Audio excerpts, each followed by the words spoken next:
Hello. Do you know that at the foothills of Tirumala, where the Alipiri footpath starts, there is the Padhala Mantapam, which houses one of the most precious sights that a devotee can possibly see. And if you're wondering what that is, those are the divine footprints of Lord Venkateswara himself, who once manifested at this spot. Now, to tell you the story and put it into context, I have to take you back at least 1,500 years to the time when great sages like Thirumalai Nambi and Ramanuja inhabited the place. Now, there was a great pontiff of the Vaishnava sect at Srirangam, known as Yamunacharya or Alavandar, who saw tremendous potential in Ramanuja. And so he wanted 5 of his disciples to instruct and prepare Ramanuja and teach him all that he needed to know about Vaishnavism and Tirumala and the rest of it. Now, there was also a Thirumalai Nambi, who was a maternal uncle of Ramanuja, and he was one among the 5 mentors that the pontiff had in mind for Ramanuja. Now, Thirumalai Nambi was a great devotee of Lord Venkateswara, and he completely was devoted to the service of the Lord. Every morning he would go to the Akashaganga, a sacred waterfall, and fetch water for all the Lord's pujas. He would recite prayers at all 3 services at Tirumala, the morning service, the noon service, and the evening service. And he was also tasked with mentoring Ramanuja, and he had to teach Ramanuja the Ramayana.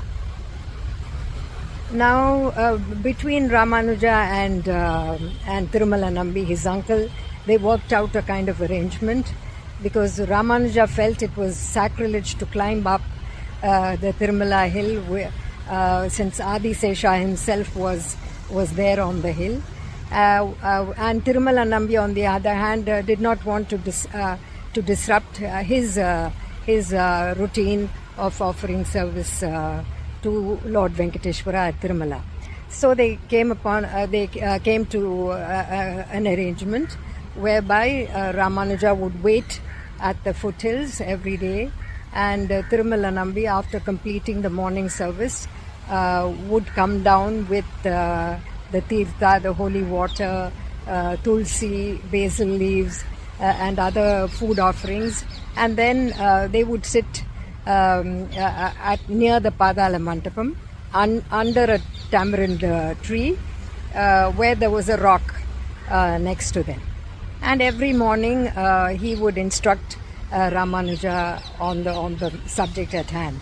It is said that he would explain each verse of the Ramayana 18 times over in 18 different ways. And this study period was to stretch over 1 year. Things went along very smoothly, and every day he would come down in the morning and then go back in time for the evening service.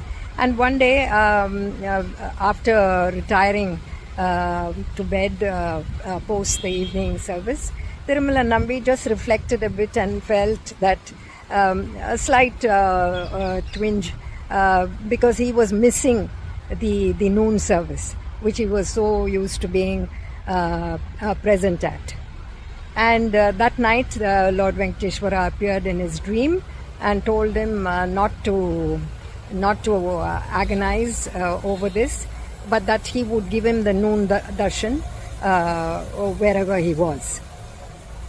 So the next day, when Thirumalai Nambi came down and the lessons began, suddenly at 12 noon, there was a fragrance enveloping the area around the tamarind tree and the rock, and one could smell musk and camphor and all the other incense and other fragrant substances, and so they were very intrigued as to where this was coming from.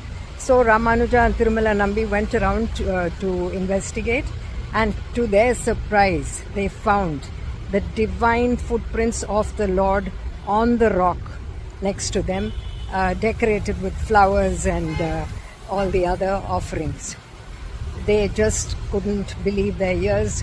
And then Thirumalai Nambi told Ramanuja about the dream that he had the previous night. And together, both of them were so grateful to the Lord for His grace and for giving him this divine darshan. They quickly made sure that they enshrined the footprints and built a temple around it, and they started doing regular pujas. And the study of the Ramayana continued and finished as was planned at the end of 1 year. Now there is a very quaint ritual that happens at the Padhala Mantapam,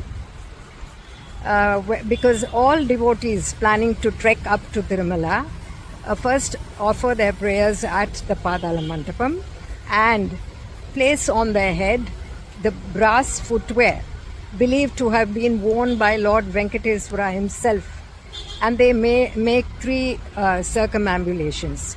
It is said that every night after the Ekanta Seva, which is the last Seva at Tirumala, the Lord comes downhill, leaves his footwear at the Padhala Mantapam and goes to visit his consort not far away at Tiruchanur, and this is a regular occurrence. And so for devotees, this is the first step. It's called the Pada Padi, which means the feet, the step of the first, the first step of the foot as they traverse this route uphill. They pray for strength and protection as they climb up the hill, and it is very sacred because the footwear of the Lord also bears the insignia of his sacred weapons like the conch, the changu, and the chakra, the Sudarshan chakra. And usually devotees don't get a chance to touch the feet of the Lord. So this way they not only place it on their head, they hold on to it for dear life and ask the Lord to see them through not only the climb but also to the rest of their lives, and completely surrendering themselves and seeking his divine protection. So this is this Mantapam is called the Padhala Mantapam because it houses the divine footprints of the Lord. There is another set of footprints on the Narayanadri hill, which is the highest peak in Tirumala, and those footprints are believed to have happened when the Lord descended from Vaikuntha onto Tirumala, and that again is encased very well, and it is not far from the main temple. Many people, including me, have visited and prayed at that site. So these are 2 of the most divine footprints that you can find in Tirumala. Thank you.